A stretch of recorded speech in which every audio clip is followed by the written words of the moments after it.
So tell me more about Lights Out. Like, we know where Lights Out is today. Yeah. What is the Shawne Merriman plan for Lights Out in the next 5, 10, 15 years? Where are you taking this thing? Where are you taking the sport of mixed martial arts and combat fighting? I think for me, like I don't think outside the box. I actually live outside of it. You know, to the point where my people that work on the staff is around me. They got to be like, Shawne, you can't, because if it's up to me, I'm staying out the box. Where people are just afraid of going because they're afraid of failing. Right? They're afraid of failing, and I think I don't have that gene in me. But I do keep people around now because I'm smarter to be a little bit more thoughtful. Because I'll just go. Yeah. If I see something I like it, I'm going to do it. I don't care how crazy it is. If the crazier it sounds, the more and more I want to go do it. And so when I launched Lights Out Extreme Fighting and being in the UFC, my first UFC fight I went to was Chuck Liddell and Randy Couture in 2005. First one. And I remember walking in there the first time, and I felt that energy. And it was the same energy that we felt run out to that stadium. And I've been to other stuff before. I've been to NBA games. This was different for me. So I knew I wanted to be in a sport. I just didn't know how. So I started training with the guys. And when you're training with the Randy Coutures of the world and Chuck Liddells and Tito, when you're around these guys, you meet the top managers. You meet the top gyms. You meet the top coaches. So you're just in that environment all the time, And that's to the point where I started going and like presenting at the MMA awards. Not it wasn't even in the MMA yet. That's how much I was around it, And so when I launched Lights Out Extreme Fighting, it was like an opportunity for me to take all this knowledge of what I had. We walked out on Sunday Night Football before, Monday Night Football. We see what that production looks like. Not too many people in this world ever see anything like that. They might see it from the stands or see it on TV, but you don't get a chance to see that damn rope and that camera hanging over your head flying, right? It's a different level of stuff. So I took everything that I've been around for all these years, and I wanted to start implementing stuff that I thought that was missing from the sport. And so also having a background in football and NFL, kind of having those fans come over and like, hey, Shawne's starting this new MMA league. Let's go check it out. And so I start bringing these new eyeballs all the time. And I've saw other leagues try to get out there and compete with the UFC, and I'm like, what if you just become the next one up from the UFC? What if you just sending guys there? I was like, because I always thought that every major league sport needed a minor league, everyone. And the NFL is like one of the only ones that didn't have one. Now you got the XFL, which is the USFL now, but I think that everyone needed a minor league. And so I was like, you can be big in your own right? And so I was like, well, I can do this because I got experience in production. So I started hiring people from Fox Sports, from NFL, all these places I've been. My directors, everybody was at a network the team I put together. So I was like, hey, I need this camera, and I started because I knew production. And so I hired everybody. I hired people from all the networks and the people I didn't know. And I was at the WWE network too when they launched.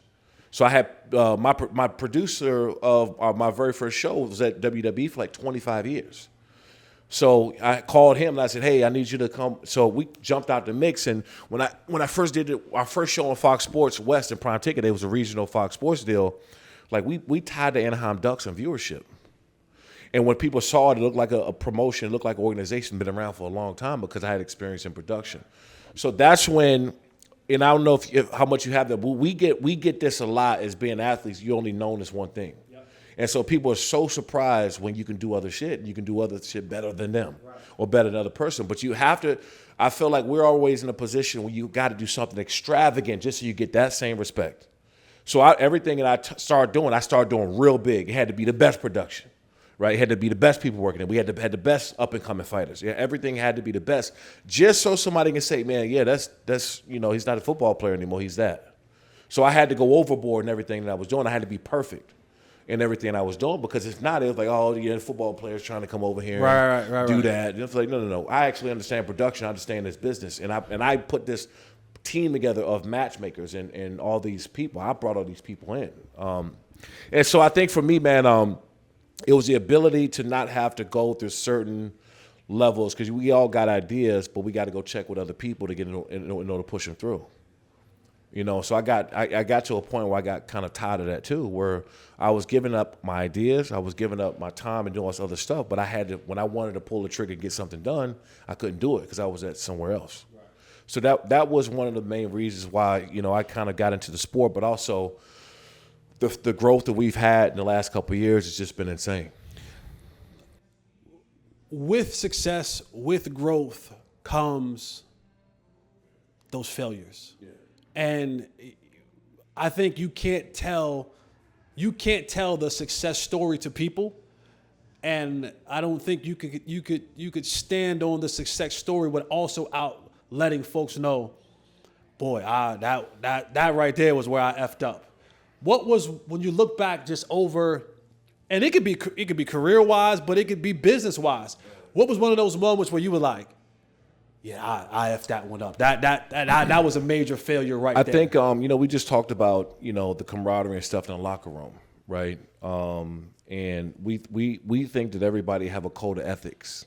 So when you get in our real world, like we're used to doing the right thing, or at least trying to, and not screwing anybody over. Like, no, we can't do in that kind of business. So I think for me, it was kind of be more of naive, right? And you get into the business, into a bunch of sharks. It's combat sports business. I mean, you got managers, you got all the people doing all kind of shit behind the back, behind the table. Like, just it's pretty crazy.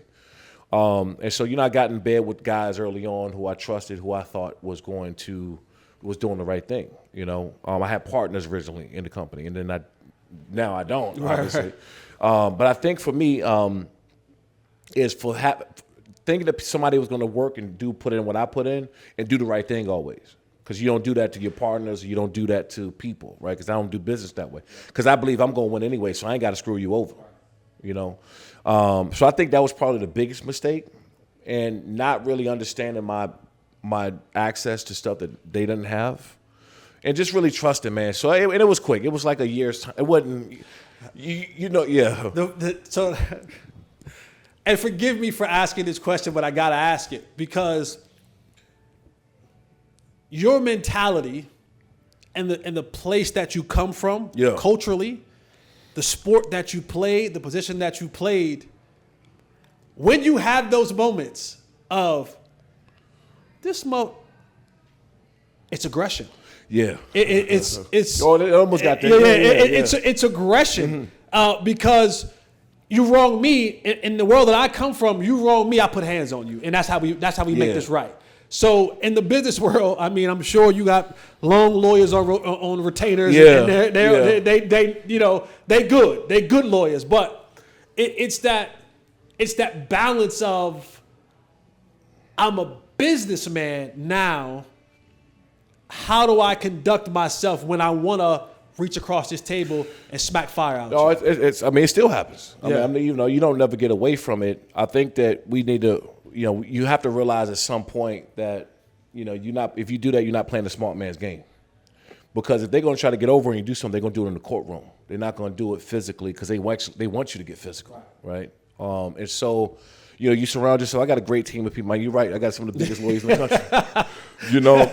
And for me, I stay protected that way because, there's a lot of games being played out here, and I'll just let you know I'm not about them. Right. And so, that's why I'm so nice to people, and I can come off a certain way because I got some mean ass lawyers. I'm like, listen, trust me, you want to deal with me. Right. Because you deal with them, it's not, it's a whole different ball game. But also too, you're right, man. It was, we don't live in a tough world when it comes to that anymore. Right. And you gotta win in other ways by being smart, being more efficient, and doing it the right way, because that's the only way you get here. And that's the only way you stay here. So yeah, man, it was especially early on. The thing is, you never stop learning too. There's not a day that even some of the staff or people that work for me that I'm not learning something from them, because they're really good at that specialized position. They may have more experience than me in that. So again, I get back to asking questions, and I might be paying their paycheck, but I'm like, hey, why you guys go about doing it like this? Right. And they break it down, and it's just more information for me in order to, be kind of a better leader in what I'm doing. So what does the future for Lights Out look like?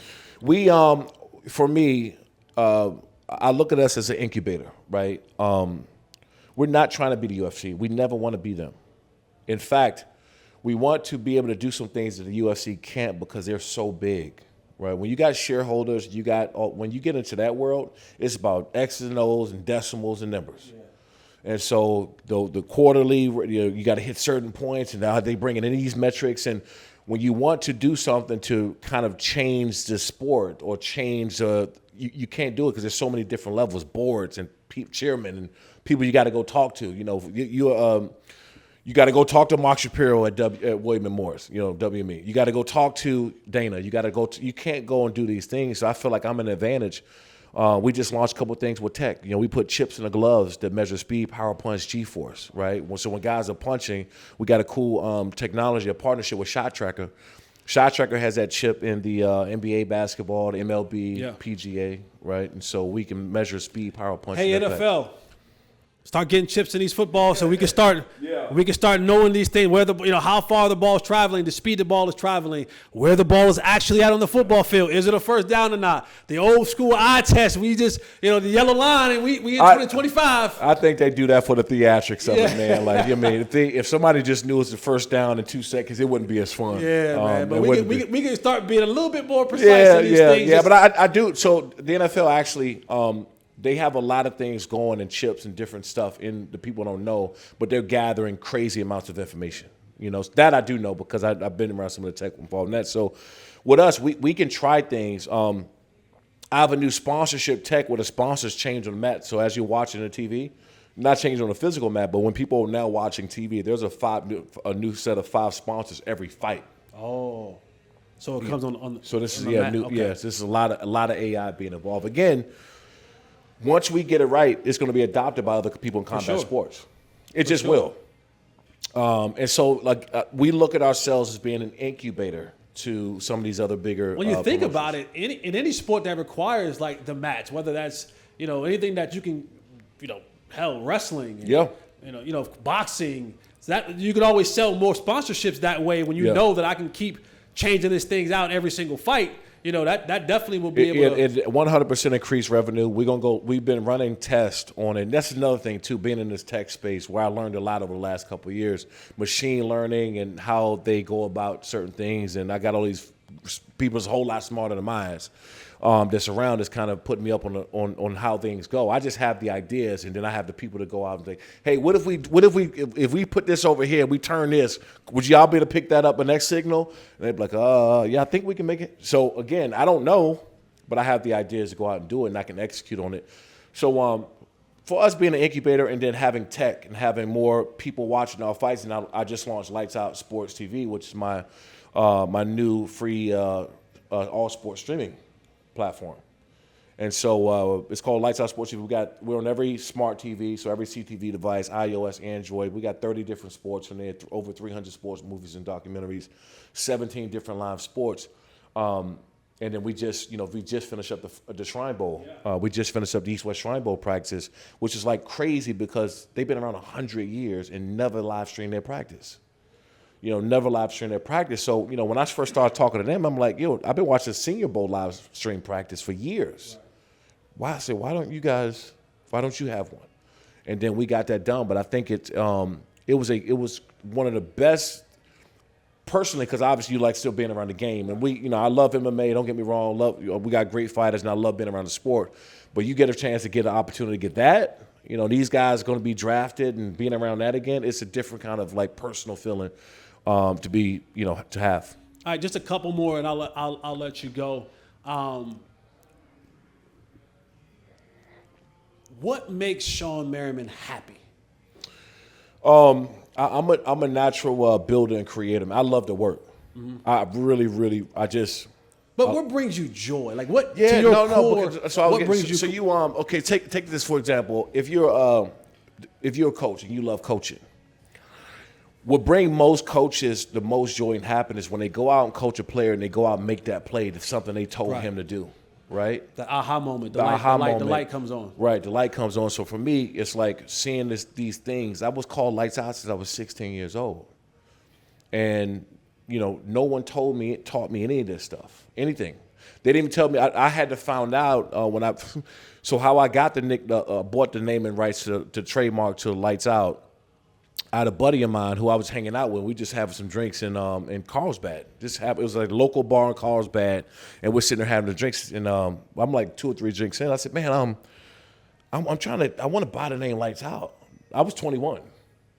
And I said, man, I want to buy this, the trade. I want to buy the owner's name. My boy tapped me and said, Shawne, you know what I do? I'm a trademark attorney. I said, what?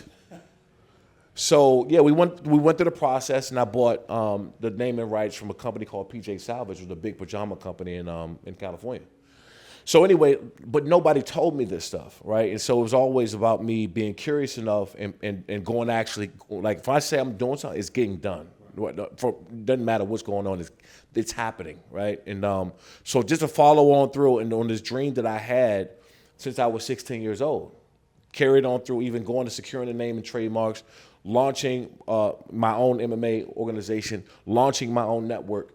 And so those things to follow up on this dream, makes me happy. And that's me personally. But I got a 14-year-old son, man, Justin, who really he's a quarterback. He tried to despite me, obviously.